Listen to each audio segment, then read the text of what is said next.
Hello,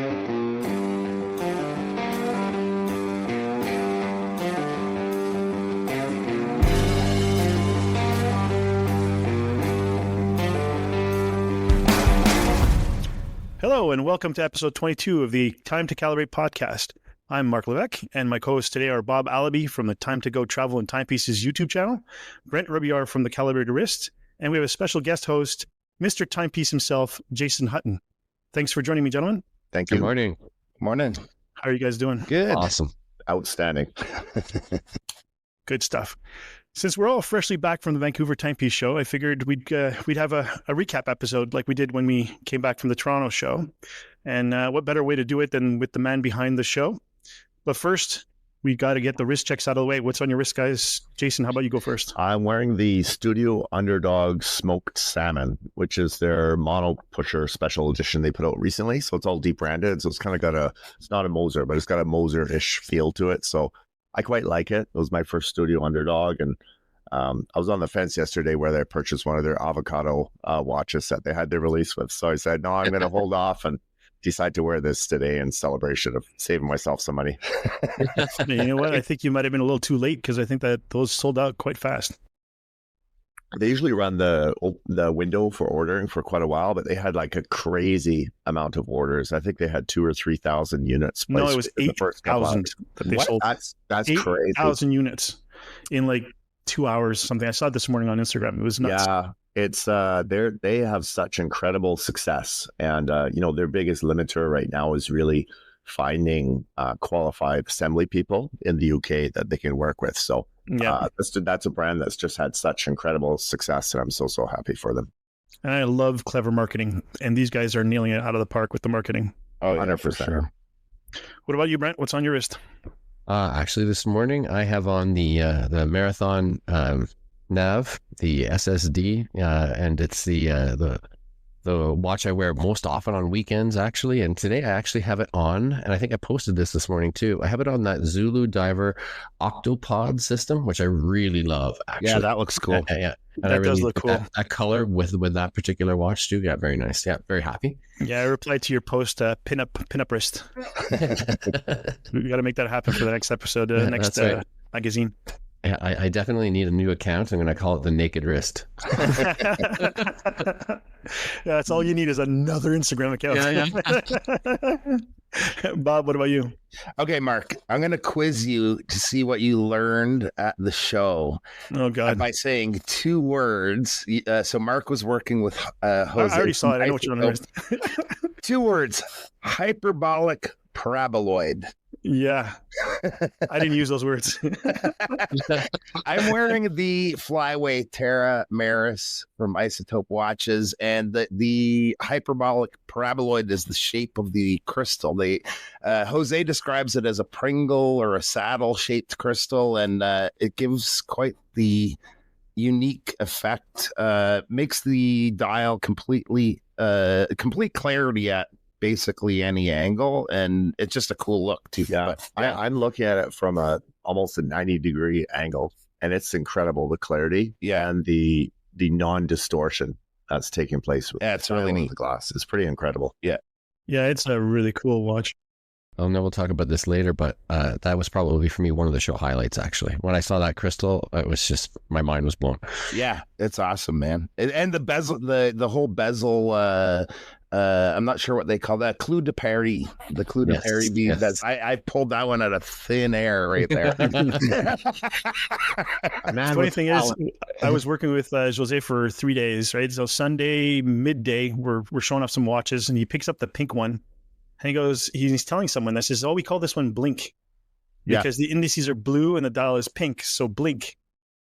3 days I'm working with this guy, and only now did I hear this little tagline I could have been using since Friday. But yeah, that was pretty funny. And we sold a bunch of those. I'm telling you, it was quite the hit. He had a great show. Yeah, and it was a lot of fun, and we had a lot of people. I think that there was a few people that might have missed our booth because of the way we were sitting behind. I think it was Whitby. Whitby was in front of us and had these big banners. So we kind of obscured a little bit, and we saw people pass by us on the right and go, "Oh, hey, Isotope." And then they came to see us. So I think we might have missed a few people, but anyway, it was a outstanding show. It was great for Jose. We sold a bunch of watches. We had a lot of fun. You should speak to the producer of the show about that next time. Yeah, I wonder if we can get a hold of him. He's a tough guy to get a hold of. Even I have trouble reaching myself sometimes. So there you go. Bob, you can tie him up and leave him in the basement. Yeah. What do you got on wrist there, Mark, today? I've got my new to me Planet Ocean. Nice. I got this last Friday. I think I said this before. We're all idiots looking for new watches when we don't need new watches, and an opportunity came by, and I just jumped on it, and I'm very pleased with it. It's everything that I ever wanted in a dive watch. I've always been a dive watch fanatic since I started collecting, and the Planet Ocean with the new movements and the traveling hour hand, the double barrels, the long power reserve, the quality of the materials, it's pretty much at the top of what I want, which puts me in a really weird place because, where do you go from here? I've always gone from one to another, and there's always something else that I want. And often because I'm a trader, I always trade watches. I often have to settle, right? Either it's the watch that I want, but not right the color that I really want, or it's not something I really want, but it's a good opportunity to get something that's a little more valuable than what I had, and stuff like that. The Planet Ocean is what I wanted. It is the color that I wanted. So where do I go from here? I guess time will tell, and we'll see. So yeah, that's the watch I got on. I'm very happy with it, and it's keeping incredible time as it should. So very pleased.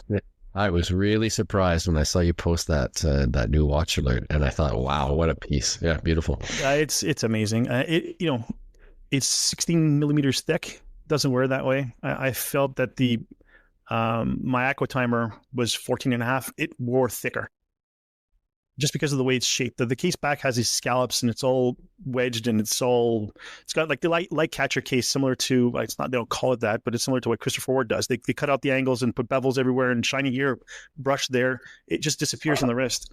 It's heavy, but that, it's heavier than the Aqua Timer. I mean, it's a beast, but well, this is why things like the Vancouver Timepiece Show are so important, because, specs are one thing, but once you get it in your hand and on your wrist, sometimes it tells a totally different story. And that's what people were saying all weekend, this weekend, brands and enthusiasts alike. Yeah, the watch Bob's wearing, the Flyway, it's 36 millimeters, but when you put it on, and because, and I've said this so many times over that weekend, the first link after the case is the same width as the case, making it kind of look like an integrated bracelet. Yeah. But that gives you more wrist presence. So if you're a guy like my size or Brent, Bob's wearing it, for crying out loud, and Bob's bigger than I am. It looks great. And for men and women, and it drapes really well. That bracelet is supremely comfortable and so supple. But anyways, that's I agree. Going to these shows and getting to see these watches and handling them and fondling them really makes a huge difference. Yeah, that in-person experience, I mean, nothing else beats it. And post-show, especially, I've gotten so many emails from people around the Pacific Northwest and Vancouver who have never, just like Toronto, had never attended a show before, but they've been a watch enthusiast for a long time. And they were like, this is like a dream come true. And, there's 5, 6, 7 brands who they've been eyeing for a while, but they've never had the opportunity to experience their timepieces. And, they got to sit and talk with the owners, the founders, try these watches in person. It's nothing else beats it. Nothing else beats it. I agree. So let's start from the beginning. How did everybody get along getting to Vancouver? Now, Jason, I understand you have family in BC, and Bob went down early, and you put him to work. How did it all go for you guys at the beginning? The travel plans and all that stuff? I did. I did put him on a product performance improvement plan because he wasn't lifting enough water at first, but I got him going. And actually, Bob was a tremendous help. I'm teasing, of course. We showed up a little early, and we just kind of did some of the unglamorous elements of the show, which is like going to purchase water and moving things around. And I had rented a big SUV. So similar to Toronto, when we were transporting a lot of things, we just loaded up that car, and I did a few before Bob arrived, and then the day of, I think we did maybe 2 loads. I can't remember. Yeah, I think 2. So it's a lot of back and forth between my mom's place and the hotel in North Vancouver, and things went smoothly. Everything was ready to go pretty much by the time the show opened up, and just with these things, there's always so many moving parts, but I'm thankful that I have a lot of really great people helping to support me, both locally and folks that came out like Bob from Toronto to Vancouver. So it's been tremendously helpful. Yeah, it was a lot of fun for me. The big memory, because it's all a bit of a blur, is just walking out of the airport. I had a jacket on, and the weather was much nicer there than out here on the East Coast. So I shed the jacket, thinking, "Oh, this is gorgeous," and then immediately Costco run for waters. And but no, it was an awesome time. Well, like the whole venue is really cool. Like it's kind of a compact area there, so I can remember first getting to the hotel. There's familiar faces kind of all over the place, brands and just friends. So that was a cool. Just the way to set up that area was really neat, really cool spot for a show. Yeah, I was very, very happy with the venue, and it really kind of delivered on everything I believed that it would, just because of what's the one common space and the high ceilings and just the layout and the abundance of natural light. Like, brands loved it.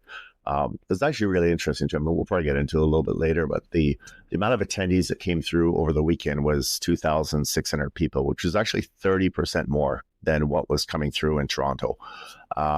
It didn't feel like that, though, because the venue was a little bit larger and also with the high ceilings, but it was really, really steady. Brands did great too, the ones that were selling product. A lot of them sold a lot of product. And it was just a really amazing audience and a totally different vibe than Toronto, though, too. Yeah, very different. Very, very much Vancouver style, a lot more relaxed vibe. And there was a lineup in the morning, but nothing like Toronto.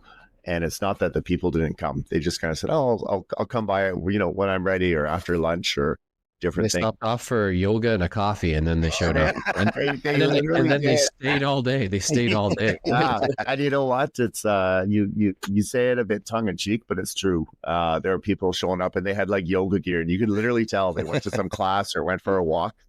And one of the things that was happening in the city on the Sunday, and I don't know if you saw this, Mark, at all, or Brent, but there was a big run there that they have every year called the Sun Run. And it was about 250,000 people take part in it. It's huge.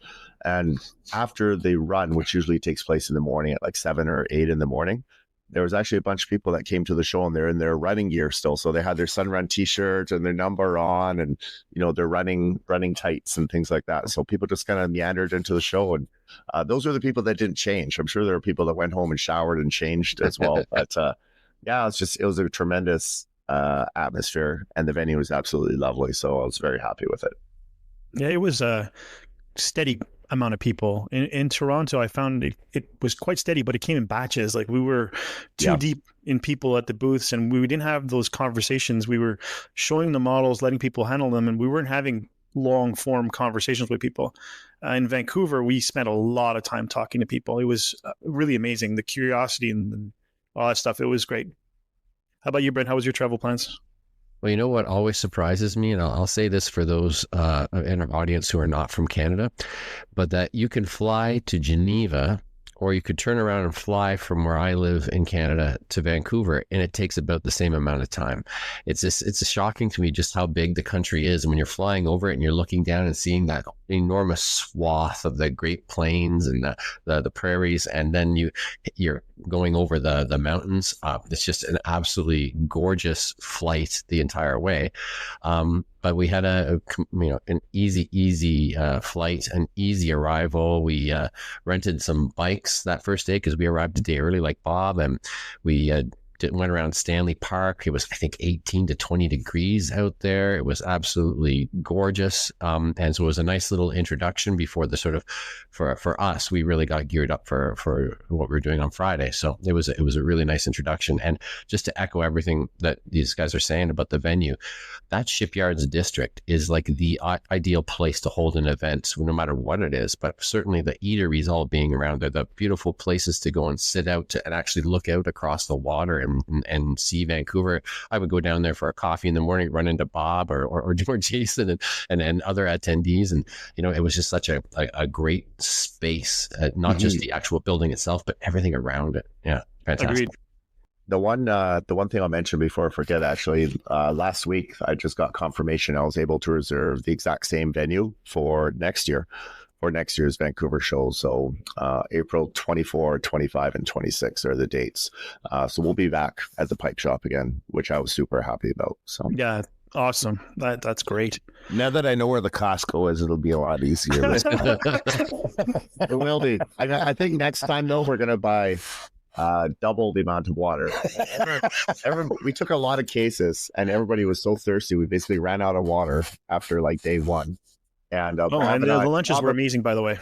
Yeah, everybody was talking about that too. And but Bob and I actually had to do an early morning run to get a bunch of other waters from like a local grocery store as well. So the next day, because there was just everybody was thirsty. So yeah, there you go. And to keep you guys hydrated. Yeah. My travel was quite simple too. Like Brent said, it's amazing how large our country is. A 5-hour flight, but with a 3-hour time zone change, so it's really just a 2-hour gap. So you leave at 7, you get there at 9, which is, but you're in the plane for 5 hours. For me, and my son drove me to the airport. I strolled through security with no lineup. I hit the Tim Hortons. That's where the lineup was. It wasn't very long, but I got my breakfast. I sat down in front of my gate. By the time I finished eating my bagel, it was time to board. Like literally just bang, bang, bang, bang, bang. We get in the airplane. We sat on the tarmac for 30 minutes because they had forgotten to replenish the canisters for the fire suppressant. They made up the time when we were in the air. We got there on time at the airport in Vancouver. I literally walked to the taxi stand. There was nobody waiting. I got into a taxi right away. 45 minutes later, I was at the venue. And it was incredible. I get out of the taxi and I look at the hotel, and there's like a window, not a display, but a window, where the kitchen was, not the kitchen, the restaurant was. And Jose was sitting right there in the window. So I walked in and I said, "Is that seat taken?" And he looks up and he's a big smile. I got a huge hug. We sat down. We caught up for like 5-10 minutes. And he says, "Look, I got to go see Brent at the Calibrated Wrist Media Command Center," which was Brent's room, because he had an interview to do. So we showed up there. We were a little early. Huey was just finishing up, Huey from RZE. And so then it was Jose's turn. He sat down. I sat on the bed, and I'm thinking to myself, this is so cool. I landed in Vancouver. I met my friend right away. We were in a room. Brent's doing an interview with like little cameras, and Caroline's doing the photo shooting on the sides. And I'm sitting on the bed holding the brand new Calibrated Wrist magazine in my hands. And then that was just fantastic. And as we were leaving, we were going to go have lunch. Jose and I were going to take the C bus.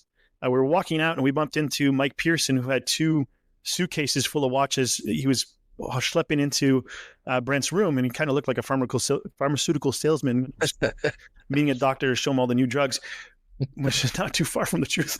But yeah, so that was the start of an amazing weekend. I couldn't have planned it better. It was just incredible. So yeah, so what are your favorite moments at the show? Any particular experiences happen to you guys that really stood out? Jason, what about you? There are so many. I don't think there's one particular one that stands out more than the others.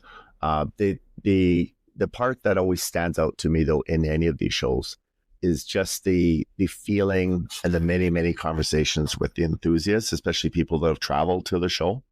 I love connecting with people, knowing they made the effort and gave up some of their time to come down and be a part of the show experience, and be able to create these shows and create those connective experiences for such a large group of people. That's something I really love, and that's a big driver for me. So that's the thing that I took away from the Toronto show, and this is also what I'm getting for the takeaway from Vancouver as well. Just the overall experience of bringing everybody together, both brands and enthusiasts, and it's an incredible feeling to be able to do that. One cool thing I just want to chime in, and it is Jason's experience, but I sort of shared, and it was cool too. So where the Zenea booth was, Jason's brand, which I was working the table, it was pretty early on. You hit that when you come in, and Jason's mother walks in, and I'd met her a couple of times ahead of the show, and just to see the realization in her face, like how big this thing is, because she didn't have an understanding of really what this was all about, and seeing her watch Jason interacting with everybody, and then I know you guys talked about it afterwards, but that was kind of a cool thing to see happen like in real time with your mom there. So that was awesome. Bob, that was it's important. I got a question for you. Did you sell her a Zenea watch? I tried, but My mom's on a fixed budget, you know. Yeah, but it's actually that's now that Bob brings it up. I mean, that was one of the things about this show that was quite, you know, unique for me is I have a lot of family in Vancouver. So my mom came out and her guest was my Aunt Beverly. So again, both of them not necessarily into watches, but they really wanted to kind of come and experience the show. My dad and his girlfriend also came down and enjoyed the show as well.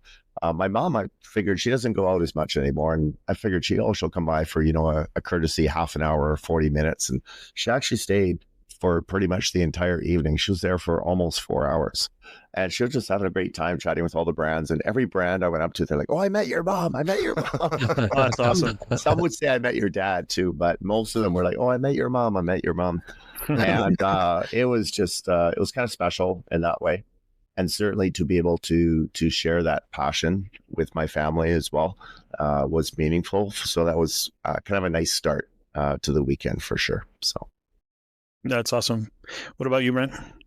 Well, you know, I think I want to just give some kudos to Jason on a couple of things that he does. He did it in Toronto and he did it again in Vancouver. And he even went a step further. But that creators night to me is always such a great occurrence because you get time to actually speak to people. And you know, like he said, 4 hours goes by and you realize you haven't even made your way around half of the room, but you've had meaningful conversations. People are a little bit more relaxed because you know that the next day it's going to be go, go, go for them, that sort of thing. But this time around, the other really great thing was that, Jason, you held that brand night. And I think that although I have to, you know, I appreciate the invite. I'm not a brand, but what I liked about experiencing that was seeing all of those people who, for the rest of the weekend, probably got no time to talk to each other because they're so busy. But they were all, you know, discussing and networking and brainstorming and just having a really good time. And I think that that's really a fantastic experience. And I'm glad that I was a part of both of those things. And I know we're going to talk about you know, the after hours events a little bit later in this podcast, so I won't really touch on those. But those two things that sort of kick the show off, I think that the brands really appreciate that. And Mark, you mentioned the lunches, and this is another thing. You know, I heard echoed every time that I was interviewing somebody from a brand. They would say that they felt so well treated at the shows, and that's one of the things. And I think that you, as a brand owner yourself, and having experienced other shows, you kind of know what it is that you would like to see or you would like to experience as a brand owner, and you deliver that in spades. So kudos and a fantastic experience all around for that reason. Thank you so much. Yeah, that's awesome. For me, similar to you guys, it was a lot of really cool conversations with a lot of people. I didn't get to go to the brands thing on the Thursday because I only flew in on Friday morning. But on that Friday Creators event, I got to walk around. Unfortunately, because of the length of the conversations we were having with a lot of people, you know, I started from the beginning and then made my way through. And by the time I finished Formex, it was almost closing time. I made it to Christopher Ward and talking with Mike, playing with the new Loco watch. I didn't have time to do much more than that. And then the rest of the weekend, you know, we were really busy at Isotope, and I felt bad leaving Jose by himself. So we kept on, I kept on moving around. And one really good conversation I had was with a customer. We had two ladies and one of their boyfriends with them at the Isotope booth. And they were thinking about the Flyaway, and she was holding it in her hands, and she was really looking forward to maybe buying it, but she wasn't sure yet. So she said she'd come back, and she walked around for a little bit. She did come back. And so we're talking to her, and it turns out that she works for Birks. And she was worried about buying a watch that she would wear at the office that they don't sell at the store. So she was, you know, on the fence. And she told me it was between the Isotope and a Christopher Ward that she'd liked. So I told her, look, if you get the Christopher Ward, Mike, you can stop listening right now.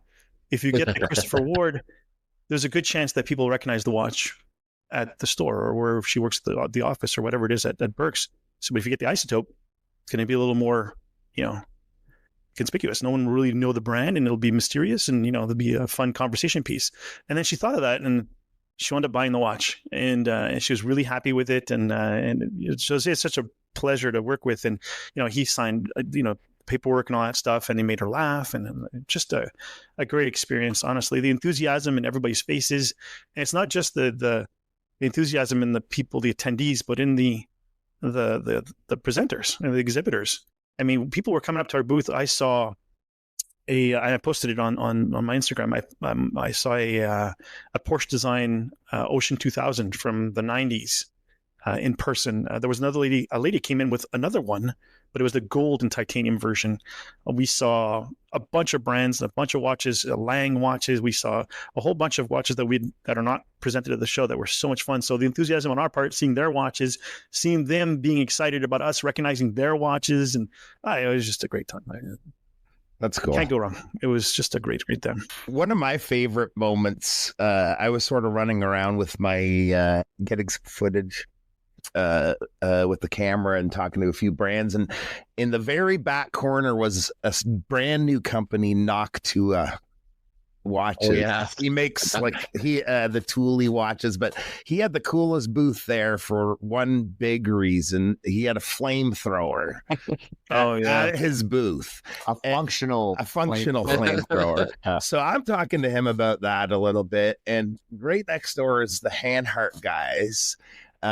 So they bring out their phones, and they had shot the thing off the night before. So I ended up really bonding with Handhart over this flamethrower thing. And as one does.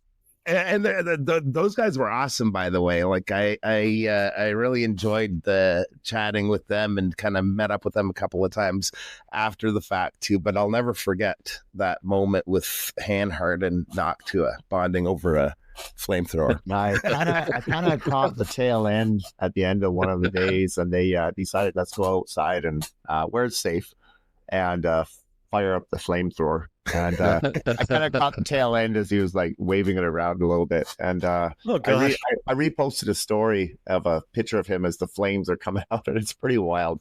The flames are like 4 or 5 feet going out from the flamethrower. But Felix, who was there from Handhart, he was just having a great time. So it was a lot of fun. But these are funny little moments, right, that happen at the show.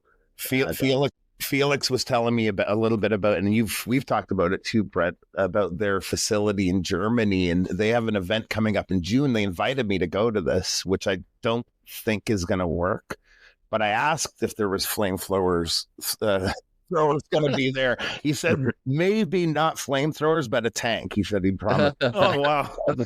Wow, talking about the next level. Yeah, next level. Yeah. You know what's very interesting about all of these anecdotes, and I'm going to chime in here with another thing that to me was probably a highlight, is that these people are all there, and as were many of us, obviously, not just as enthusiasts, but we're there to do business, and yet this is the kind of stuff that's happening when we're doing business. It's just so much fun and so much passion. Like, I think of the day that we were running interviews. We were running interviews from 10 in the morning until 1 in the afternoon, and it was like every 15 minutes a new person was coming up, and at one point, Mark tells a story about Mike Pearson and his watch container. Well, his watches were late being delivered, and so he was calling me and texting me and emailing me and saying, I'm going to miss my interview time. What do I do? And so after a while, we got kind of like a log jam, and people were showing up. We had Jose in the room, we had Huey in the room, we had Mark in the room, and then people were just moving in. I think we had about 9 or 10 people there at one point. It was like a party had broken out, and I had to say to Caroline, use your teacher voice. We got to get back to work here, But it's just a wonderful, wonderful experience that first day for sure. Absolutely. Yeah. Don't you have a teacher voice too? I was never a good disciplinarian. This is one of the wonderful things about these shows, though, too, and this is why I love the independent watch space. Is people they're there to work, they're there to grow their business, move the needle in some form for their business, but they're there to have fun and enjoy themselves and network and chat and connect with people. And just when these little unique opportunities kind of present themselves, it just makes these shows so much more fun. And it keeps people's energies up, because it's the days are long, right? You're there for 8-9 hours, and you're talking to literally thousands of people. So it could be a bit exhausting as a brand exhibitor, but it's so much fun when you get to connect with individuals. And even though it's exhausting in some ways, it gives you energy as well. So I love hearing these little stories, and some I witness, some I don't, because I'm many different places. But the flamethrower one was probably one that I never would have predicted. I think it's one of my favorite, at least photo op moments of the show. It's so cool. Yeah, no one had that on their bingo card, that's for sure. No, yeah, absolutely. That's a whole other bingo card for that one. So, so how about the watches? Anybody have any favorites that they ran into? Anything that impressed or surprised you? And is there anything that you want now after seeing them in person? Jason, what about you? Oh, there's always ones I want. I'm trying to hold off. The one that have been waiting for a while to see was the Studio Underdog, their guacamole and their avocado. And I got to experience that in person, of course. And actually, I was always leaning more towards the guacamole. But I think after seeing the two, I kind of shifted a bit. And I said, oh, the avocado would be a nice watch to have. And let's say I was tempted. I went to their website a couple times yesterday, but I ultimately decided to hold off. So, and there's lots of other absolutely incredible watches. And there's a watch from Elliot Brown. Actually, I messaged them already and said, see if you can bring an extra one to Toronto, because I'm probably going to pick that up when they come to Toronto, which is I can't remember the exact name of it, but it's basically their GMT with the white loom face. I quite like it. So yeah, that's beautiful. I'll probably pick that watch up when they come to Toronto. Yeah, she was wearing a blue one that wasn't released yet. That was really nice. The lady from Ellie Brown. There's so many amazing pieces there, and Jem and Guy, I just love both of them to bits. They're absolutely amazing people. So they're great people. They hung out with us a lot. I mean, Jose's from the UK too, and they're friends. They go to the same shows all the time, so we were hanging out with them a lot. They're great people. Absolutely. Yeah. They were a highlight. They were a highlight for me in Toronto. They were a highlight again this time around. I would, their watches really speak to me and the kind of watches that I like to collect. And so I'd be happy with any of the watches that they produce. Same thing with Hanhart. Hanhart was huge for me.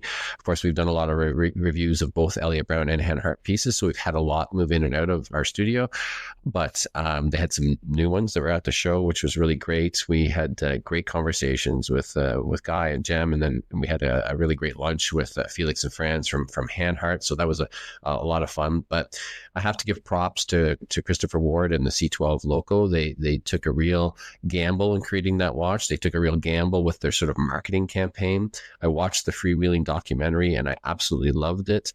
And I give them huge props for taking on that kind of horology work. So that was definitely a highlight. And when Mike brought them up to the room for some photography and things, I was really impressed to get a chance to look at them up close.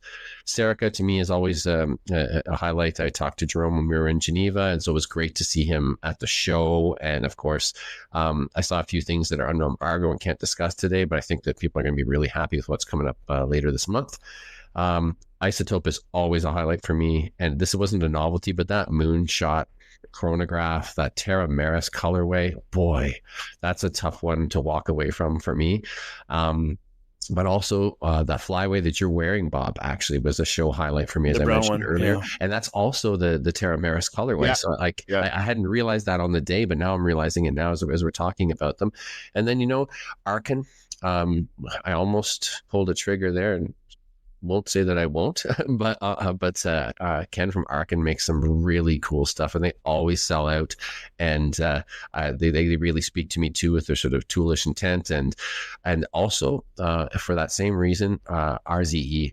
They have taken like Christopher Ward, but in a different way. They've taken a huge risk with that UDT 8000, making a digital watch. How many independent watchmakers are you seeing design their own custom module and guarantee it for life? They have a lifetime guarantee on that particular watch. So I think that's very cool. So I'm pretty sure I'll be wearing that one throughout the summer. So those all were probably big highlights for me. What about you guys? Yeah, Bob, what about you? So for me, Hanhart was a big one because I hadn't really seen their watches in person. A couple of times here and there at watch meets, but I hadn't seen their full lineup. And then also after having the experience with them and kind of getting to know them, that was really nice. I also saw a couple of newer models that they had, and I don't know what has embargo dates or not, so I won't get into specifics, but I do have one of the newer models coming in the next few days. that I'll be sharing on the YouTube channel. So really looking forward to that. That'll be the first kind of extended amount of time I get hands-on with one of their watches. Another one that stood out for me, of course, the Loco stood out for me, the Christopher Ward. Jason and I got an early look at that when we were at the British Watchmakers Day event. We went out and toured Christopher Ward's head office there. They were actually still filming the documentary the day we were there. They had some of the film crew running around and doing their thing. The last one that really stood out to me too was Yema. I know you've spent some time with Yema, and I haven't really that much. But their new Skin Diver, I love the new Skin Diver. Also, thankfully, something that's coming in for a few-day little test drive for some photography and video soon. So really excited about that one. Yeah, there are really just so many amazing pieces. And one thing that's starting to happen as the shows develop and people plan further ahead as well is, and we saw it a bit in Vancouver, is people are starting to have specific model launches tied to the shows. Or I think more interestingly as well, is they're starting to create some small novelties specific to the shows. One example is a new brand that's coming to Toronto. Is called Awake, which is an amazing French brand, and they make these beautiful lacquer dials. And he's making a specific dial variation with kind of a Canadian theme to it. I know there's no maple leaf added to the front, but it's actually done in a very subtle, sophisticated way. As long as it's not Toronto Maple Leafs, we're good. There's no Habs logo or Toronto Maple Leafs logo, so it's good. And, but this is very exciting to see these type of things develop. And just bring more uniqueness to the show circuits as well for Canadian enthusiasts to enjoy, and also people who travel from outside. It was actually interesting with the Vancouver show too, because we had a lot of locals, but probably about, I would say 30% to 35% was visitors from Washington State and Oregon, Washington, coming up for the show. Very, very common, lots and lots of people. So I'm very thankful that they made the trek up for the show. Absolutely. For me, the CW Loco was a highlight for sure. And you got to admit, it's pretty impressive that Brent nearly nailed it on the last podcast without knowing what it was. He said it was going to be a 12 case. He said it was going to be a free sprung balance. Wow, it's uncanny how he nailed that. So that's awesome. I think it's really impressive in person, in hand. It looks really good. If you understand the complication, it is remarkable. When you look at it from the back, it looks like a watch that should be costing with 4 zeros in the price tag, and it isn't. It's not for me. It's not my style. It's not something I would buy, but apparently they're already sold out for their first run. So kudos to CW for doing such a great job. If I was to buy a Christopher Ward, it would probably be the Lumiere. I'm still in love with that watch from last year's Toronto show and the Red Bar I saw it at the week before. I absolutely adore that watch. I think that it's super slim. It's comfortable. It's titanium. It's got a great lume, which everybody loves. Colorways are fantastic. I think that's my favorite CW. Watches that impressed me also, the Formex Ceramic Essence was impressive. I watched the release online on the videos, and the clasp looked a little large, and I thought that the gap between where the clasp ends and the bracelet begins was large, and it looked unsightly. That's just because it was black on black in polished areas, so it kind of looked worse than it actually is. When I saw it in person, it was perfect. It was seamless. It looked great. It functioned well. And meeting Raphael, this is a person that I'd worked with when he first got into the brand. When I had reviewed one of the first Formex watches 20-something years ago, when it was the original owners, and it was this giant hockey puck with suspensions, and it was just giant, ugly watch. But I had reviewed it for the magazine I was writing for. And when Raphael took over and they had this nice slim Essence, that the first one that came out, I was the first person to review them online. And then I've done a couple others for him. So it was nice seeing him in person and, give him a hug and talk about his watches. And he went through the whole ceramic, the swing arms on the clasp. That's the only thing that's actually titanium and not ceramic, because if it was ceramic, then we'd have to change the pricing of the watch dramatically.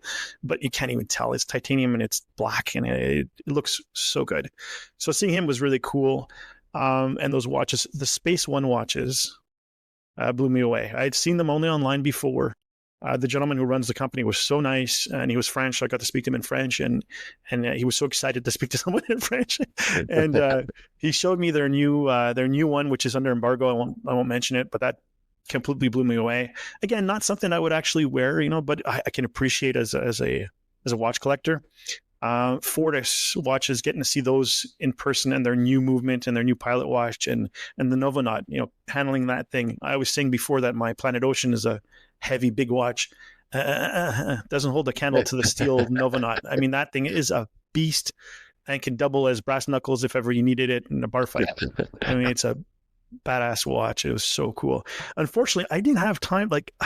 I didn't get to see everything in Vancouver because I was working with Isotope, and we were all very busy. I missed the Hanhart booth, and I'm really pissed because I only remember when I got home that they had a new dive watch that I really wanted to see.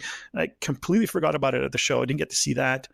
One watch though that for me that I wanted to see and I got to see is the Jack Mason Dr. Pepper Stratotimer with the silver dial and the burgundy and red bezel, and it's stunning. And their watches are just so well made. And Peter is such a great guy. I even told him on Sunday when I went back and visited a second time that I'd actually dreamt of that watch. I was lying in bed thinking of what I could sell or move in order to afford to buy that watch on the spot. But I promised my wife I'd be a good boy. And if I bought a watch at the show, that would disqualify me from my good boy status. So I didn't buy it. I'm still thinking about it. And he told me there's another Dr. Pepper coming up, I think in October. I don't remember. It's sometime soon. So I might wait for that one because he always seems to outdo himself every time he makes a new watch. So we'll see. That's where I was with that. How about people? Anybody that you guys run into that you weren't expecting, or someone that made a new friend? Jason, anybody that stood out for you? I'm always making friends, but the one that kind of stood out, and it was a bit of a surprise, and I sent him a note about the show. He's an old friend from high school. We kind of keep in touch on LinkedIn and things like that. And he's a watch enthusiast as well, and actually he owns a Zenea as well. So this is kind of how we got reconnected. And I told him about the show as it was happening. I gave him the dates, but I hadn't really spoken to him since then. But he had registered for the show. So I saw him on Saturday, and I kind of had a chance to hang out and take a picture with him and just talk watches. And so that was kind of a pleasant surprise for me because I wasn't expecting him necessarily to be there. And it was just great to kind of see him in person because we don't often get to connect face to face. So, what about you, Brent?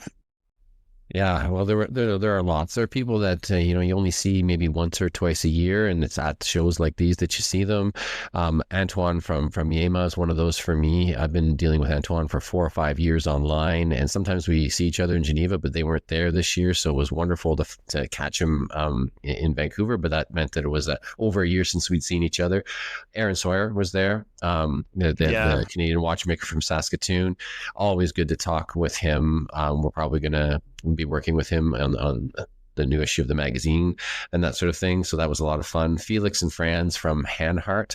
I think we became sort of fast friends over that time period. They're just wonderful guys, and they're just so into what they're doing. And they're doing it completely out of passion. And like Bob was talking about their facility, they've been producing watches in that facility since 1937, and it's still going strong. It's such a cool story.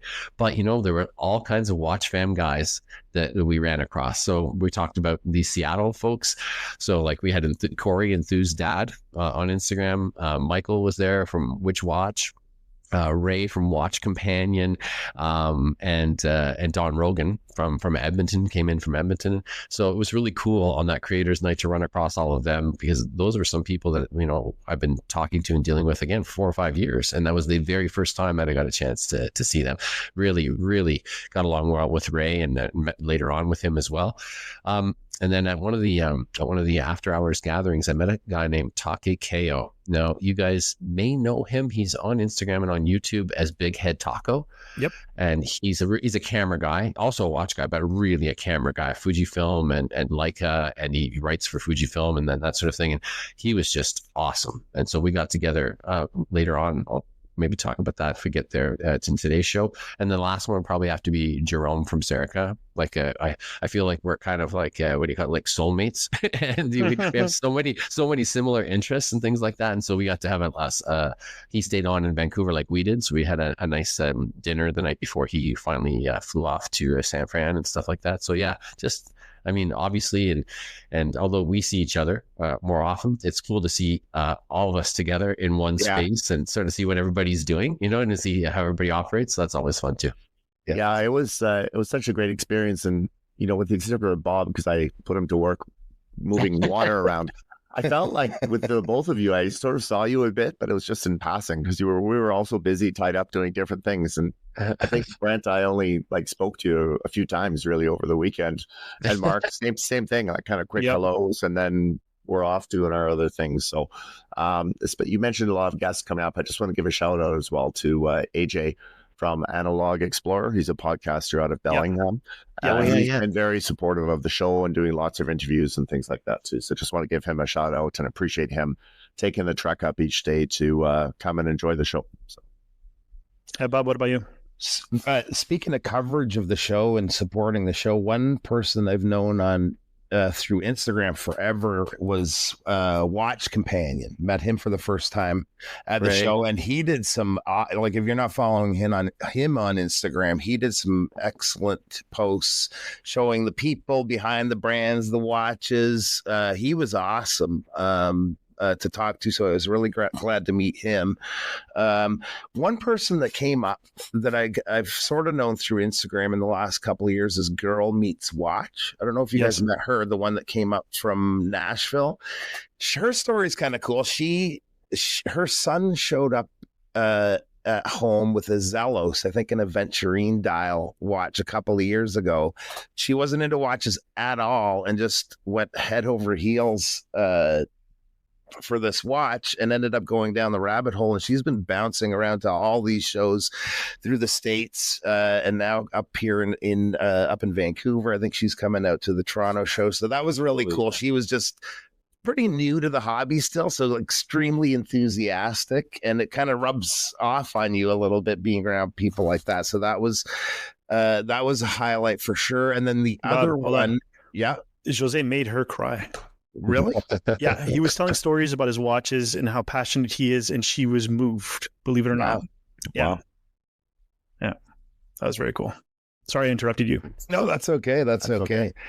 So, and the other person, and that is very cool. And Jose can bring me almost to tears sometimes too. But one last kind of cool person that I got to spend a lot of time with because we shared the table, the Zenea table with Duckworth Prestex, was Neil Duckworth. And I don't want to get into too much because he's agreed to come on the podcast, but he has a neat connection, not only with his own brand, but with Tag Heuer, F1. He has been around for a long time. I didn't realize it, but Mark walked up to me and he said, "You really need to pick this guy's ear." In the middle of the show. So I started to tell you, I think you said, ask him about F1 or something like that. He's the one who brought Tag Heuer into Europe, into UK. He started Tag Heuer in the UK way back when Tag bought Heuer, or they merged or whatever it was. And he's friends with, I think the gentleman has recently passed away, but he was friends with one of the owners of McLaren. Yes, he's done custom watches for the employees of McLaren. There's a bunch of stuff that we'll save for when we have him on the show. But he was a really cool guy to talk to. Yeah, that's awesome. He's really nice too. Yeah. So I have a friend I've known for nearly 30 years that lives in Vancouver. He's in the film business there. He does stand-ins and some camera work. He's worked on the X-Men movies. He's worked on Percy Jackson, a whole bunch of movies. And over the years, he's sent me pictures of himself, dressed exactly like the actors and with the actors and stuff like that. And he's a great guy. And we were watch friends, and trading watches is what we used to do. Like I'd have a watch he wanted, he'd have a watch I wanted, and we'd trade. And we did that many, many times. And one of those watches was my first IWC Aquatimer. And it was a titanium version of the GST line. This is like late 90s. And I'd send it to him. I had written the review. I sent it to him. and he's a camera guy, a diehard camera guy. And so he did the photography for it, and that review still exists on GeoCities. That's how long ago that was. Wow. GeoCities. There's a word I haven't heard in a long time. Yeah, exactly. Yeah, I used to have an account there, actually. So when I realized that I was going to be in Vancouver, my plans firmed up. I reached out to Jason. Jason got him a ticket for the creators event, and he showed up. And he came in. He had a giant Nikon Z something with this massive lens on it, and then in a bag he had a Hasselblad camera in the bag, and that's the picture he took of me and Jose sitting down at the end of the night. And he hung out with us the entire time, and it was so nice to connect with him and give him a big hug, and then just finally spend time with the guy in person. Anyways, I'm gonna start crying now. Anyways, it was really nice, and he wound up buying an Isotope Hydrium, the orange one. And he's been taking pictures for us since he got it. Every day I get new pictures on either Instagram, or he sends them to me on WhatsApp, and they're phenomenal pictures. I mean, he's a really good, gifted photographer. So, and he happens to be friends with Big Head Taco. Oh, wow. Yeah, and of course they would be. Yeah. So Kyle went around walking, and Big Head Taco came to our table and was talking to us. And because I was still reeling in the moment that I had just had. And I met my friend. I hadn't seen him, and I've never met him in 30 years. I'm friends with him. And he goes, "Oh yeah, you should meet my friend Kyle." I was, "That's the guy." So yeah, it was really cool. So that's one of my favorite moments of the show is getting to connect with Kyle. And it's funny, because I met Take, I think it was on Saturday night, and we were talking about the idea of 6 degrees of separation, and we said in this world you don't need 6 degrees. You're probably like 1 degree of separation from everybody that's in this business, whether it be on the creative end or upon the actual the brand side of things. But it's incredible just how we're all interconnected in some way, and sometimes don't know it. Yeah. So we talked earlier a little bit about extracurricular activities outside the show. So there were other events. Saturday evening, we participated in a dinner with Dan Mann, the Dansome on Instagram. And I can confirm for everyone listening, he wore pants to the dinner. So that's, important to note. And what else did you guys do? I know that after that evening, I was pretty burnt after Friday because of the travel and the show. I went to bed early, and my back was killing me because I have a bad back. And so Saturday after that dinner, I turned it in. I couldn't. It was a long, long day. But you guys went out and did other stuff. Did you guys participate in other events? For me, sorry, go ahead, Brent. Well, yeah, I obviously I'll let Jason probably talk about these things too, but the Tap and Barrel on the Thursday night was, like I say, the brand night was fantastic, but so was the creators evening. But in terms of like after hour shows, there was a really cool one, and it didn't last very long. It was right before we went to Dan Mann's dinner, which was really great. It was a lot more intimate, and maybe I'll let Bob tell stories from what happened after that. But we also went to this little one. It was at the Copper Penny, and it was RZE, Ver, Serica, and Arkin, and it was all organized by a new group called Watch Hang.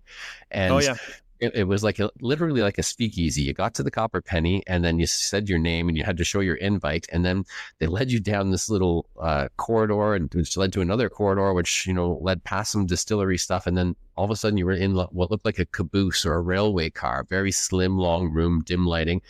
And it was packed. And again, maybe there were only 30 people there, but it's so small.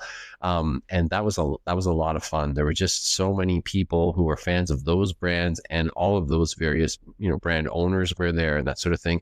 And it's too bad that couldn't go on even later, but I think that they were sandwiched in between other events that the Copper Penny was hosting. But that was actually really great. Like, there were just so many excellent conversations about just the things about like creativity and the industry and that sort of thing, and that was definitely a lot of fun. I think we'll probably talk a little bit more about the TGN Marathon event later, but that was also great. Yeah, for me, I was quite busy with working with Jason, but the Thursday night brand dinner, I think Brent, myself, and Jason were the only non-brand people there. But so that was a really cool experience. It was kind of neat because I was sitting right across from Tyler Morden, I think is his name, from Morden Watches, and he's a very new watch brand from this area here. I think he's in Guelph. So this was his first show, and he had never really experienced being out at like meetups or anything at all. And he was very nervous. So I was kind of introducing him to some people and just watching how like that sort of just watching him sort of meeting like-minded people for the first time was really cool. And there was a couple of new brands like that were going through the same thing. Mikado Watches, also an Ontario brand, but that was kind of a fun night for me, and a highlight as far as like the after hours. Well, that was before hours stuff, pre-show really, but that was definitely a highlight for me. Yeah, there's so many amazing after hour events that happen. As a show organizer, that's probably the one thing that's a downside. If you were to ask me about like the shows, is I get so busy doing things post show, I don't often get to attend these. And when we did it with Toronto, I was like, oh, I'm going to go to all these events, and I think I wound up going to one out of like 4 or 5 because you just get very busy. It was similar in Vancouver, except I kind of knew that would be the case. The Brand Academy on the Thursday night was great. A lot of fun, a real mixture of brands there. The turnout was really good too. We probably had about 85% of the brands who were at the show in attendance at that dinner, which was fantastic. And I did go out to Dan Mann's dinner on Saturday for a little bit. Saturday is sort of the off day. There's not a lot of stuff to do because everything just gets parked in the venue. And, Sunday and the Fridays are the busy days. But went out to Dan Mann's dinner. That was great. I can confirm he was wearing pants, which is always nice to see out in public. And then after the dinner, we kind of wrapped up. I was sitting at not the main table, but like we had a separate little table, and there was the team from Fears there with Lee and Richard, and also Bradley Taylor, who's a very accomplished watchmaker based in Vancouver. So after our dinner, we went out and had some drinks at a local pub down the road, and that was quite nice. Actually, it was very relaxing. We had a good conversation just about watch design, elements of design and the industry as a whole. I really enjoyed that conversation. I was pretty tired by the end of the day because it had been a long day, but I'm just so thankful that I had that opportunity to really sit down with them during the weekend. Yeah, very cool. Yeah, I had. If you know me, and you guys know me pretty well, I'm very meticulous and anal when it comes to certain things. And packing for a trip is one of those things. And I will think and rethink and then think some more about what I'm bringing with me. And I forgot my deodorant. So Saturday morning, I got up early and I went down to the hotel lobby thinking, they have all these things you can just pick up at the counter. They had everything, tampons, Q-tips, you name it, but no deodorant. So she told me there's a pharmacy right around the corner. You can go there. So this is like at, 8:30. 8:30. And they said, it's probably open. So I went. And this is before I had breakfast with Jose. So I went to see the pharmacy. I walk up to it, and it's this little pharmacy, and there's a sign on the door. Saturdays open from 10:30 to 2. I was like, what? What pharmacy is only open for 4 hours in the middle of the day on a Saturday? How does that make any sense? So anyways, so I forget it. And so I did the show, and then we had the dinner with Dan, and I was talking to Dan. I says, look, I got to find a pharmacy. Like, I got to go, And he says, there's a Shoppers Drug Mart. And we did the Google thing. The Shoppers Drug Mart was across the street from the little pharmacy I was just looking at. I could have just looked over and saw the giant red sign and gotten one I needed. So anyways, that's what I did after that supper, and then went back to the hotel room. And, thought about that Jack Mason watch. So yeah, we were talking about the TGN Marathon event, which happened this time not at Marty's home, which is where we had it last year in Toronto. It was an old converted firehouse, which is really cool. They hosted the show at the Roldorf location, which is Jason's his name? Jason Gallup. Yeah, that's his store, which is really neat. So, old antique looking store. It was gorgeous. Unfortunately, none of the watches were displayed. They emptied all the counters. Makes sense. I mean, there's a lot of people, but it would have been cool to see all those things. I found, I don't know if you saw it, but there was an old 1940s or 50s diving helmet that was on the ground underneath the table that had all the sandwiches. So I got to take a picture of my aqua timer right next to it and look really cool. Anyways, so I got to spend a lot of time there. Brent, you came along with Caroline. Unfortunately, I didn't spend a lot of time with you, but I did spend a lot of time with your wife, chatting with a bunch of other people. And Lucy from the Watchbox Diaries on Instagram, who's a representative of Poland, had told me that she wasn't coming to the Vancouver show, but her friend Katie, who works for Poland, would be there. And I didn't have time to go see Poland. I didn't get to see them at all. And it turns out that one of the people we were talking to when I was talking to Caroline was Katie from Poland. I didn't even know it. But anyways, one of the highlights for me at that show is when we were walking around. I was with Jose, and Jose introduced me to Mike Pearson, saying, "I found my Mike Pearson." And I thought that was really cool. And we're actually working on possibly making that, official and permanent. We're still talking about it, but anyways, that was my highlight of that event. What about you, Brent? How did you get along? You seem to be lighting up the room there. You had a little forum. We entered that room, and like you say, Caroline went off and was sort of working the room, and then I hit Take right away, and Austin from Vare, and Jerome, and we just got along so well. And Ken from Arkin came, and I actually looked at my watch at one point, and I realized I had not moved more than 1 foot in either direction for over an hour and a half. We were just so involved in talking. And what came out of that was really, really cool. So Revolution Coffee is just around the corner. And it's kind of like unofficially known as the best coffee in Vancouver. James Stacey, raves about it, etc. And so when Terry came over, the owner, he introduced himself. And then we got talking. And Jason Gallup was there. And so we had made plans to go on Tuesday morning to interview Jason Gallup and talk about sort of the tragedy and the triumph that is Roldorf after the fire, etc.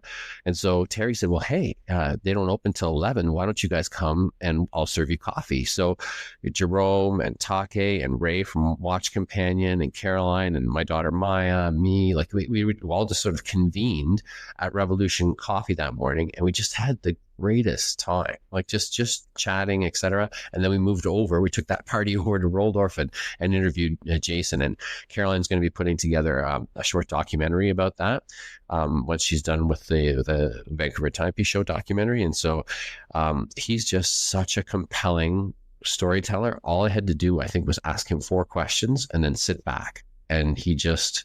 You could have heard a pin drop. There were about 6 or 7 of us in the room, and nobody made a noise the entire time. Those are the best interviews. Yeah, they're so good. What about what did you guys do, Bob? And the Sunday, I was very tempted to go to the Roldorf thing too. That seemed like the hot spot to be that night, but honestly, I was exhausted. For me, I find flying west versus east messes me up more. Like the jet lag messes me up more. So we kind of took it easy. We went out for dinner with one of Jason's friends, and Geraldine, shout out to Geraldine. She works with Jason at the shows and really helps kind of put it all together, all the little pieces. So we had a nice dinner with the 4 of us back at the Tap and Barrel again for probably the 3rd or 4th time during the time we were there. And yeah, just a chill kind of a night for us. Yeah, that was after kind of we actually were able to break down the venue pretty quickly in terms of post-show. It took about maybe 2.5 hours or so before they actually locked it up when we're all done. So I was pretty pleased with that. And, that's one of I think the learnings is you just learn how to be more efficient when it comes to breaking things down and cleaning up. And yeah, I was pretty wiped out by the end of Sunday. And I was tempted to try and pop by Roldorf as well for the marathon event, but I knew ahead of time I just wasn't going to be able to have the capacity or time to do it. So, but it sounds like it was incredible from what everybody has told me. So. Yeah, it was a lot of fun. Now, Jason, when you guys were breaking down the show, did you guys find any watches lying on the ground that someone dropped and stuff? We found none. Although my aunt lost her watch. Oh no! Somewhere in the process of when she left home to when she left. She stayed over at my mom's place to when she left in the morning. And so who knows where it is? It's one of those super old. It's not really like an independent timepiece. It's one of those old Gucci watches where you have the interchangeable color bezels. Oh yeah, I remember And those. she liked this for a long, long time, and I don't know, somehow her watch disappeared. So I'm hoping it turns up. But other than that missing watch, I haven't heard any reports of missing watches, nor did I find any watches around the show. So that was it. Actually, there was a lot less waste with the Vancouver show than there was left behind for the Toronto show. And I'm not quite sure why that was. Maybe just the brands were treating it a little differently because they were traveling a bit further. They were a bit more expeditious or efficient with their packing, but there wasn't a lot of materials left behind, which is all makes the cleanup easier. Oh wow, yeah. I flew out on the Sunday night on the red eye, so I had my bag with me, my suitcase to the TGN event, and then I walked from there to the C-Bus station, and there's a train that goes from that station called the Canada Way that goes directly to the airport. Yeah.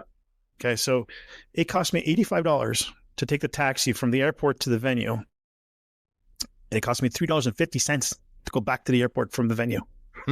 Yeah, and that same ticket works on the C-Bus and that train. The train line to the airport in Vancouver is quite good.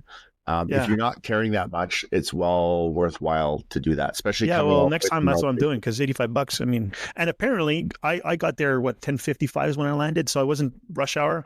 But at rush hour, that ride to North Vancouver could be an hour and a half easy, apparently. And that train is just a joke. The only problem is, unlike in Montreal, I don't know how it is in Toronto, but the subway in Montreal, the metro is what we call it. There's one train on one track. Yeah. In Vancouver, there's two trains on the same track. It's just at one point the train goes left and the other train goes right. So I was on the wrong train initially, and I noticed that they weren't saying airport. So I asked someone, I said, "Oh, you got to get out, wait 5 minutes, take the next one." Same track. So it can be confusing. Not that I know I won't make that mistake again, but anybody listening that needs travel advice here, you just heard it on the Calibrated wrist. Watch out in Vancouver, multiple trains, one track. So now last year, I remember when we had this podcast recap of the Toronto show, we were all still very excited and we felt rejuvenated from the show. I mean, the creativity was there and we were all excited. How is it this time after this show for you guys? Jason, can you finally relax now after the show and start breathing? Are you doing any metal detecting like you did last time? No, I've been, unfortunately, I've been a little under the weather. I'm sounding okay now, but it's been a bit of a recovery period for me coming back. The shows themselves, though, having done 2 full shows now, Vancouver went a lot easier. I kind of knew what to expect. There were less surprises. There were a number of things that went sideways, kind of behind the scenes a little bit for Toronto, although people didn't feel it. And with Vancouver, there was really, somebody was asking me this, if there's anything that kind of didn't go the way you expect it to. And everything went exactly as I expected it to. There were no surprises at all. The only thing that happened, I would say, with Vancouver is we were still doing a few last minute things.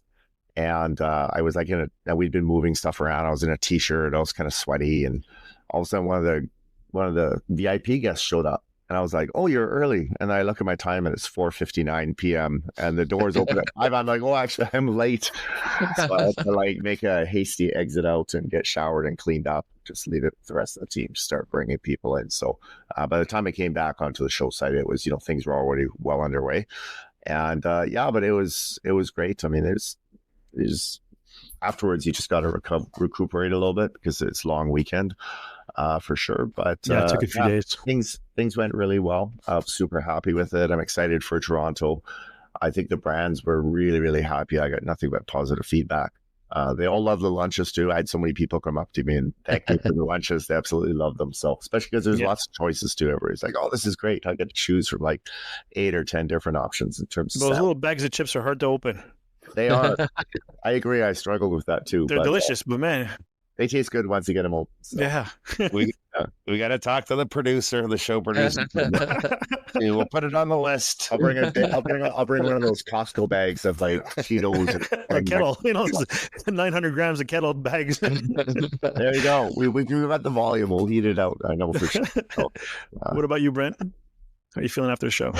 Yeah, obviously there's always such a you're obviously exhausted, number one, and it's a long flight back this time, right? So exhausted, but like that good kind of exhausted where you feel like, wow, like that was really something, and so we were right back up and running very shortly thereafter. We had watches that were in for review that needed to be photographed, etc. There's some things also that developed out of Vancouver that I can't really talk about right now, but hopefully in the next couple of weeks or so I'll firm some of those things up. But we had some really good meetings with some people, and so we've got a lot of irons in the fire for that. But who's really fired up is Caroline, because she's working right now very hard on the Vancouver Timepiece Show documentary. She's got the one she's really looking to sink her teeth into about Roldorf, etc. Plus, we have so much footage from Geneva, and we had a really great interview with Adrien Brassard, and so she's got that to work on. So she's just been going like full tilt since she got back, and is really, really fired up. So that's awesome to see. Awesome. What about you, Bob? I can just envision, we had a little thing going on where we were photo bombing each other all weekend long. So as she's editing all of this stuff, she's going to go, oh, there's Bob again. But it was fun, but I knew I ruined a couple of her shots there. But yeah. Yeah, it was awesome. It's always good meeting up with the brands, like people that you've worked with for a long time and don't get to see very often, if ever, meeting new brands. And then the people too, like you mentioned, some of the Seattle crowd that came up, Enthused Dad, Witch Watch, just connecting with people like that in person was really cool. And then you're kind of energized because you're talking to them after the thing too. West Coast Watcher's another guy that I know quite well through Instagram, and met him for the first time in person. Yeah, Mark, that's right. He was a really good guy. I also came back with a bit of a bug. So I've been in recovery mode. You can probably hear it in my voice a little bit, but on the other end of that now finally. But yeah, of course, very pumped up from the show, like we were last year. Yeah, it's the same for me. I feel so pumped about our industry, our new friends and old friends and everybody that we got to meet. I'm also a little jealous that all you people get to live in this full time and in real time for your careers. But I'm working on making that my career as well. So who knows, maybe in the near future, this could change and I'd be living it as well.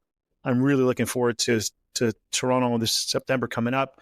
And it just goes to show you that the Toronto Timepiece Show last September was not a fluke. This is a thing. It's here to stay. It was extremely successful in Vancouver. It's going to be successful coming this fall, or whatever September is. September's fall, right, guys? Or is it? I know it's Canada. It's either summer or damn it, it's winter all over again. Yeah, so really looking forward to the future. And that leads me to my next question. What do you guys have cooking coming up? I know that, Brent, you've got the magazine and other things going on. You had the supper with SuperDoc, our friend RJ Kama, that you attended recently. What's going on in your near future?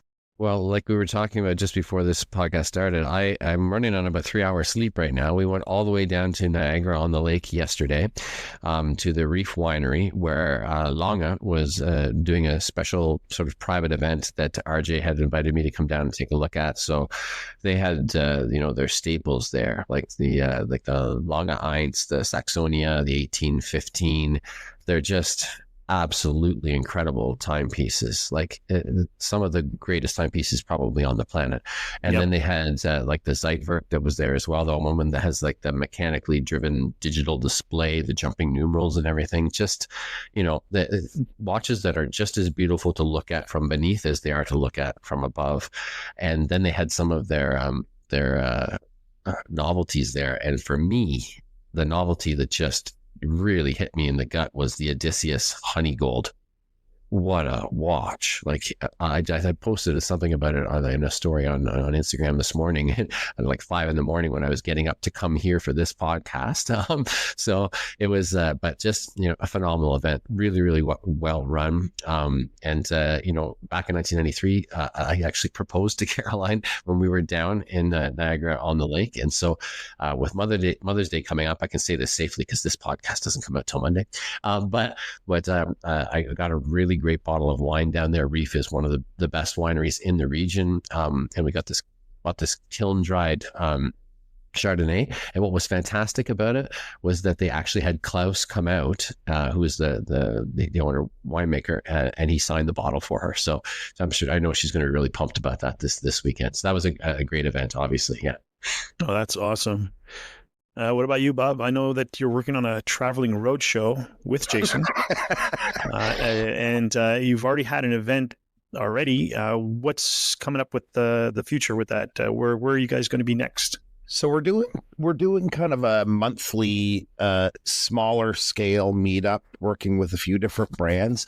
Our next one, we just confirmed the date. I don't want to give venues out quite yet or in this way, but it's going to be on the 29th of May in the Mississauga area. So if anybody is in the Mississauga area for that evening, probably going to be 6:30 to 9:30 or 10 o'clock. They can reach out to me at my email, timetogo1978@gmail.com. If you'd like to attend, we'd love to have you there. But we're going to be bringing a few different brands. We have Isotope on board, Vario, and a newer brand that was at the Vancouver show, Sunrex. I don't know if you guys got to check them out, but they have a solar line of watches and really cool stuff. There's a few more brands that we're hoping to have on board in the next little while. But yeah, the next one's in Mississauga. And shortly we plan to have one hopefully out your way, Mark, with your help. Yeah, please do. In Montreal. So yeah. Anybody I've already put the bug out, so I've got a few friends that are. Yeah, we'll connect up on that. But anybody that's sort of almost like Windsor to Montreal, we're going to be doing these meetups on a approximate monthly basis, where you can get hands-on with some watches you might not normally be able to otherwise. So yeah, it's going good so far, though. Unless you come to the Toronto Timepiece Show. Yeah. Nothing beats Toronto or Vancouver, of course, but these are fun though, little meetups, and like Bob said, 25, 30, 35 people. Yeah. Opportunity to get hands-on with some kind of fun brands and just a very relaxed evening. So unique venues too. Unique venues, and it's going really well so far. I mean, we're just fairly new into the business, but we have a number of clients on board with a number kind of in the wings who are waiting to come in. So very, very happy with it so far. So lots more to come on that, I think, in the coming months. I'm wondering if you put the bug in Lang's ear while you're out there. Yeah, exactly. If you've ever had a chance to handle one of those Lang watches or Longuet or whatever, it's like nothing else. They're spectacular. I would agree. They're pretty spectacular in person. It's just nothing else beats it. Well, I did have a good conversation with Emma, who was the retail head of retail for all of North America. They don't have a presence really in Canada right now, but I feel like that event was them dipping their toe in. I think that they sell them at Chateau d'Ivoire in Montreal. No. What I mean is their own boutique. Sorry. Oh, okay. Yeah, but I think that's them sort of testing the waters. They only make 5,000 watches a year.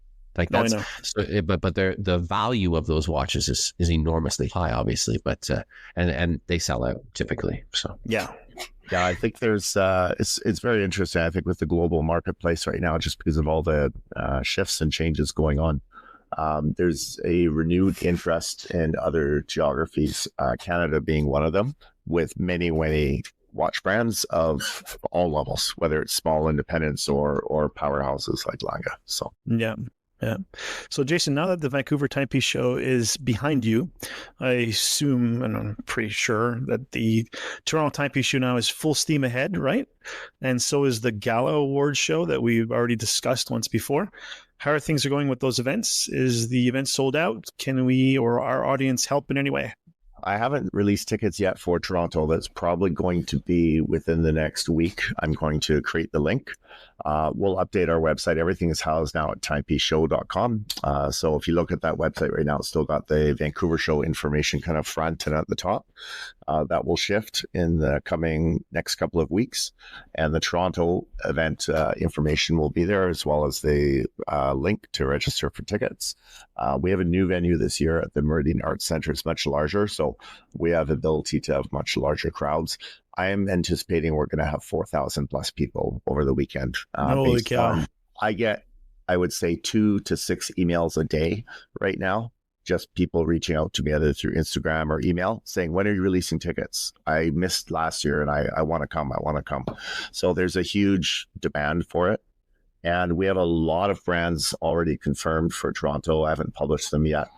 Some really, really big ones though. And I'll drop a few names here. We've got about 70% of our tables sold. So in terms of some of the larger brands, we're still waiting on a couple of retailers who are bringing in some pretty big names, but groups like Doxa is coming in, which they were not in Toronto last year. This is very much an enthusiast brand, so super excited to have them come. Breitling, the brand, will be present at the Toronto show, which is absolutely incredible. So they're going to be there. They have kind of their own little boutique area towards the front. A lot of the other kind of, standard ones that came last year were supportive and always very popular brands like Formex, Christopher Ward, Fears, Marathon, etc. We've got Isotope is there as well. And like I say, a lot of incredible brands coming. Youngins as well is coming from Germany. Oh, cool. I'm a big fan of theirs. Yeah, me too. There's so many others. There's another kind of interesting independent brand called Piccola Joffret. And I apologize if I mispronounced that, but they're a really high-end Swiss brand and, everything made in Switzerland, even straps, which I think is kind of cool. And then, like Space One, Navida Gretchen, Simier, like that, and there's a bunch of other Canadian brands, a bunch of US brands. Jack Mason's there again. It's just going to be Studio Underdog. I mean, it's going to be a great show. Zenea, of course, that's a given. Morris is there as well. They've got a pretty big presence. Serica, Clements Watches, Redwood from Montreal. Oh yeah, Redwood. Edward Christopher. They'll be their first Canadian appearance. They're a great British brand. Awake, French brand. Our friend Gio from Puerto Rico is going to be there again. Beau Bleu, which is an incredible brand, and Mark and his team, they're amazing. Brew Watches will be there with Jonathan, Wilk, Elliot Brown, Duckworth Preston, Mikado, Yima, Hannah Hart. I mean, there's just, the list goes on and on. So it's going to be an amazing show. And I'm so excited for it. And the venue itself, anybody who listens who's coming to the venue, you'll see when you come in, this place is absolutely spectacular. It's 4 or 5 levels above kind of Courtyard Marriott where we were last year. It's an immersive experience. There's so much natural light. It's going to be a beautiful, beautiful venue. And then, of course, the Jury Awards as well. That's all that information hopefully is going to be published within about the next week and a half. And we're going to go full into that. And that's a massive undertaking as well. So I'm very excited about that as well. Can't wait. Just can't wait. So apart from potentially solidifying my association with Isotope, I have a bunch of watches to write up for Brent at the Calibrated Wrists that I'm a little behind on, which I should be getting done soon. This includes a very cool brand. I was contacted by Mike Stuffler. I think I mentioned before. He used to be the German watches moderator on Watch You Seek for years, and he's still very present on Instagram. This German gentleman contacted him and trying to get the ball rolling with marketing and other stuff. And he found a barn find of 200 A-Shield vintage movements and that he has refurbished, and he's created a new watch. I sent you, Brent, the PDF of what he had created. I sent you the German one. I'll send you the English one. He sent it to me recently. That watch is in the mail. So I should be getting it this week or next week. It's kind of cool. It's really neat, very different. Very 1970s-ish, in theme with the movement. So it's going to be a cool thing to write about. And I might be writing for Hodinkee soon. I had a meeting with James Stacey last week. We talked about a couple of pitches for some ideas. And I don't think he wants me to review anything right away because he thinks we believe the audience should hear from me different articles, different ways, learn my voice, and then eventually work on some reviews, and potentially aiming for maybe my first review in time with the September Toronto Timepiece Show. So we'll do photography with Jason there, and we'll do stuff. So anyway, so that's exciting. Nothing's firmed up yet, but it's in the works. So I'm very excited about that. So that's what I've got going on. Oh my God, Brent, I almost forgot. How was the launch of the magazine, the hard copy, the real deal in print magazine? How did it go? How was the reception? How did the people react to it? I know I was blown away when I had it in my hands. Yeah, I don't like it. Yeah, it's difficult to talk about one of your own children because then you always sound like you're bragging about that child. But honestly, it was it came to fruition, I think, in the best way that we could have expected it to come to fruition. We knew what to expect a little bit after we brought the advanced copies to Geneva, and it sort of repeated itself. What really happened is, we would pass somebody the magazine or they would come and talk to us about it, and they would touch it and they would stop immediately before they even bothered to open it or read it or flick it. And they just said, "Oh, wow, this feels wonderful." It happened with Terry at Revolution Coffee. It happened like all over the place. And then, of course, nobody's reading it. You audience members can't see what these guys are doing to me right now. They're trying to distract. It was. But now we're getting feedback from the readers, and that's been just awesome. The DMs, and we mailed out the subscription copies. We had to close the window because we were out of magazines. We had to shut down. You can still subscribe, but your subscription will now start with the fall winter issue because we were out. In fact, yesterday I had to order. Sorry, the day before I had to order a small run, a second printing, just to fulfill everything that we did. We sold out at the show. We sold out, at Geneva. And then just to fill all those subscriptions and things, we used every last little one that we had kicking around. So we're doing a small run for again, but I have to read this thing because I got this really beautiful email from a guy in Montreal, and the interesting thing to us is that we expected people from, watch enthusiasts from Instagram and in the industry to subscribe or to like it or to get their hands on it. But what's interesting is that people that the world exists beyond that as well, who are enthusiasts or just quiet enthusiasts, and this is one of those guys. Octave is his name. I'll just save his family name, but he wrote, "Hi, Brent. Yes, I just received it this afternoon. The magazine is truly beautiful. The matte finish on both the front and back covers is not only visually striking, deepening the blacks for a rich look, but it also feels wonderfully tactile. Long live the calibrated wrist." And that was one of the greatest emails I've received all year this year. That's amazing. Yeah, so I feel sort of wonderful about that. But now, of course, the subscribers are receiving it now, so I'm getting DMs that are kind of similar things. So I feel really great about it. And we're hoping to double the size of it for the next launch. And we just began sending out the calls because we're going to have a much earlier deadline this time, so that we can really do some cool stuff with it. So yeah, feeling very, very good about it overall. Any cool messages regarding the one piece about the middle of the magazine that's written by some writer and photographed by some great photographer about this amazing event planner? I'll have to go through them again. I'm not sure. No, actually, funny story related to that.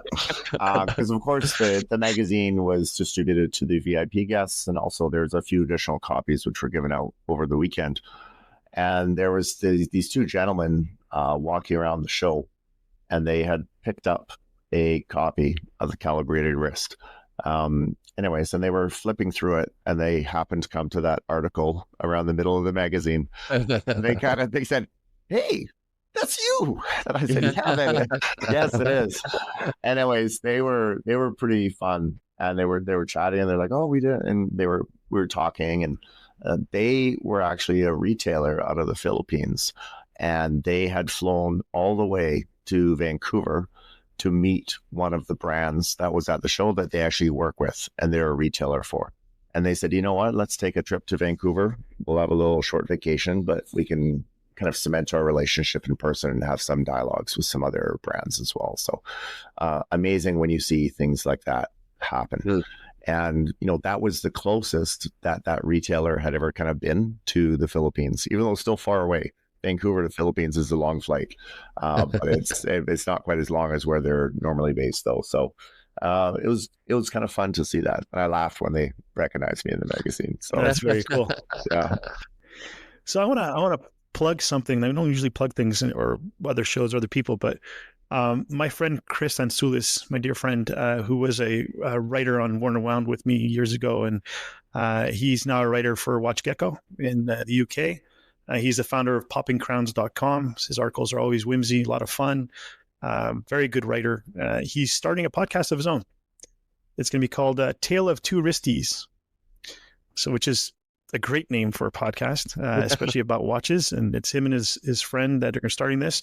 I think the tagline is 2 watch collectors, 2 dogs, too many watches, or something like that. It's really cute. So they're going to be starting that soon. So look for it. It's coming soon to ear holes near you. Thank you for participating, guys, today, especially Jason for trekking over to Bob's house to record with him. And it's much appreciated, my friend. We hope to have you on again before the Toronto Timepiece Show and talk about the events leading up to the awards. And that's it for us. Time to Calibrate podcast is out every 2 weeks and can be found everywhere you find your podcasts. If you have any questions, comments, or suggestions, email us at timetocalibrate@gmail.com. Lastly, we would love it if you could please like, review, subscribe, and all the happy stuff. It all is appreciated. Also, reminder, we have a Discord community. So if anybody wants to participate, please do. It's starting to gain traction. So there's activity there all day. And it'd be great to have you on, especially Bob and Brent, who haven't participated yet. Shame. Yeah, exactly. All right, I'm jumping on this afternoon. I like it. Thank you, guys. Have a great weekend, and we'll see you all in 2 weeks. T2C out.